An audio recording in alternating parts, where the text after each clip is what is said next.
Hey, YouTube. So what am I going to talk about today? I'm going to talk about how much it costs to own a home, okay?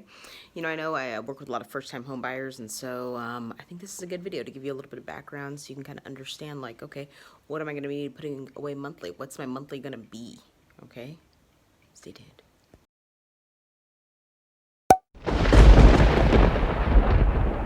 So it's Ashley here with Keller Williams Real Estate in Everett, and I'm going to be talking about the cost of owning a home. And so what I'd like to do is I'm going to kind of like break it down monthly and give you an idea of some like common expenses and what they, kind of on average run. All right. But before I get started, I have a promotion going on. For new clients, I am doing a free Ring doorbell at closing and a 1-year home warranty when you buy with me. If you are interested in taking me up on that and you are in the Everett area, please reach out to me. Give me a call, shoot me an email, and we'll get started right away.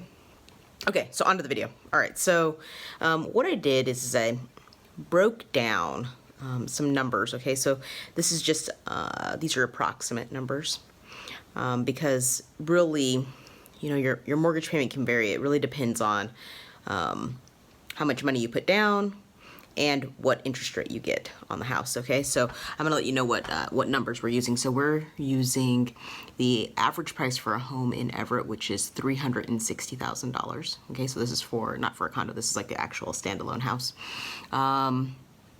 Maybe to your surprise, I mean, there aren't very many of those available on the market. They're very popular. All right, so we're gonna get down to some numbers here, okay? So, all right, so the house purchase price, $360,000. We're gonna be working with a 4% interest rate. So that can vary. Of course, it really depends on what your credit score is. So if your credit score is not as good, it might be in the 5s. And that can really change your monthly payment. All right, so let's talk about the cost to buy the house, all right?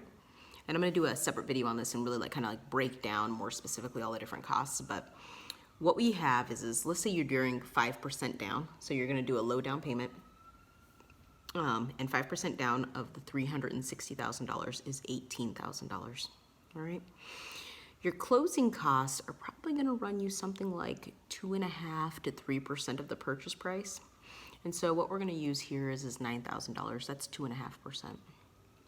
Okay, but they can vary, all right? So your closing costs can be more depending on sort of like at what point in the month you're gonna close, I know. And they can also vary depending on whether or not you decide to buy your rate down. It can vary from lender to lender, so whether or not you have lender fees, how much those fees are, etc. All right, the other thing to remember that you need to do is you need to have the money for an inspection and you need to have the money for your appraisal, okay?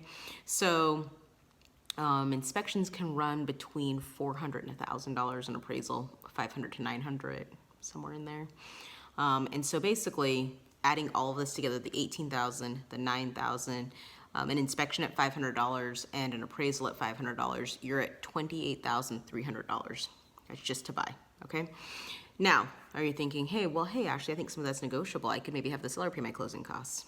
It's true, you could. So you could have the seller pay your closing costs. That would reduce them quite a bit, right? It would take $9,000 right off the top. And of course, your down payment, you could either save that money, have saved it, or you can get gifts from family members, which is nice. So, it just sort of depends on how you're gonna do it. But you need almost 30 grand here to buy the $360,000 house. That's just to buy, all right? So now you've purchased the house. All right, so you're at a 4% interest rate, you did 5% down, which means you will have some mortgage insurance, okay? So you'll have mortgage insurance. What we got in our calculations are your principal and interest payment is gonna be $1,633.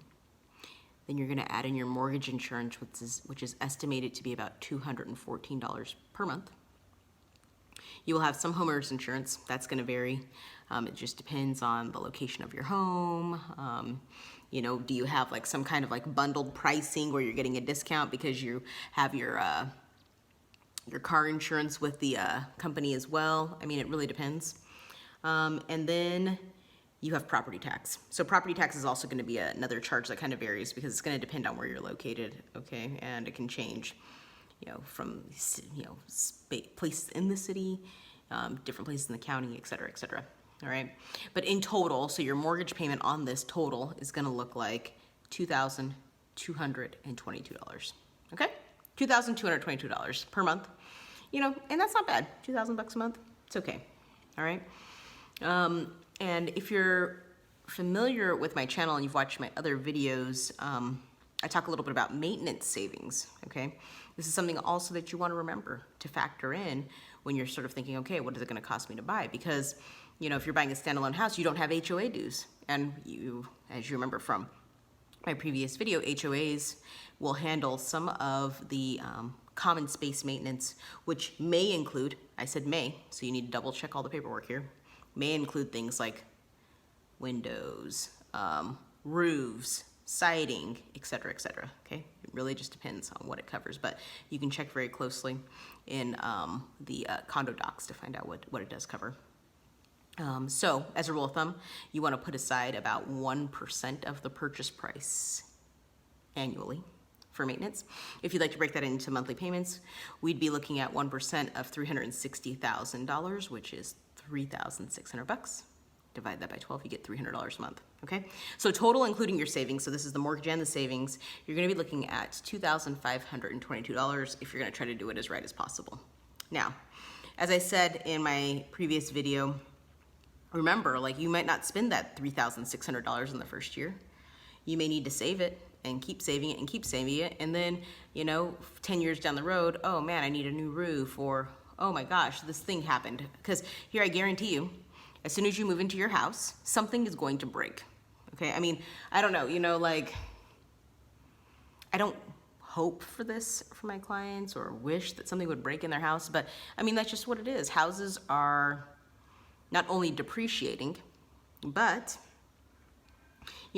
they go through normal wear and tear. And normal wear and tear requires that sometimes you're gonna have to put in new carpet. Normal wear and tear means eventually you're gonna need a new roof on it. Normal wear and tear means, oh, we might have to replace this window or the back door, or, oh, we have a windstorm. A freak windstorm happens and it blows your front door open and rips off your security door. Yep, gotta replace it then, right? These things happen, okay? Now, keep in mind, that monthly payment of $2,522 did not include water, sewer, garbage, electric, gas, internet, cable, none of those things, okay? So those would all be additional charges, and probably, kind of looking at them really quick, it's probably another $300 or $400, depending on what level of everything you get, okay? So, I mean, you're getting close to just run the household, not including groceries, you're getting pretty close to about $3 grand, okay?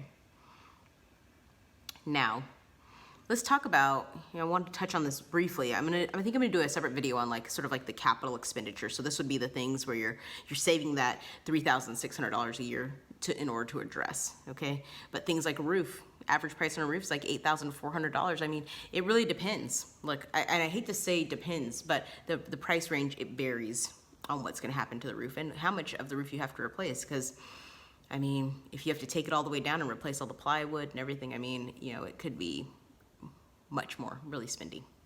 Siding on a building could run you about 12 grand, okay? Cleaning out a crawl space, or having them put the insulation, take the insulation down, put the insulation back up, insulate, let's say you have ductwork down there, you want them to insulate your ductwork, you want to put it down a new vapor barrier, you might be looking at $7,500 to have all that work done, okay? New furnace. Okay, furnaces go out, they don't last forever, $7,000. And water heater, one of my favorite things, pretty inexpensive. It's gonna run you on average about $1,400 a month. Okay, so, I mean, not bad. But I will definitely go through these and come up with some math equations so you guys can sort of see okay, I see how she's getting this 1% number. I can see why I would wanna put it aside $300 a month. So that is it. That is my breakdown on the cost of owning a home. I mean, it's not cheap. Okay, it's not cheap to own a house. And certainly, I mean, if you're renting, I mean, you know, on the plus side, eventually your principal and interest payments do go to equity. I mean, and so you could eventually do something with that money if you did something with it. I mean, of course, once the money is sort of in your house, it's kind of dead at that point, right? I mean, you know, it's not gaining any interest. It's not becoming more valuable. Actually, the money that's in your house is becoming less valuable, okay, because we have inflation. So, you know, if you're sitting with a lot of equity in your house right now, it might be time to think about doing something with it. Anyway, but that's another video. So if you like the video, please like the video and subscribe to my channel, and I will see you again soon, YouTube.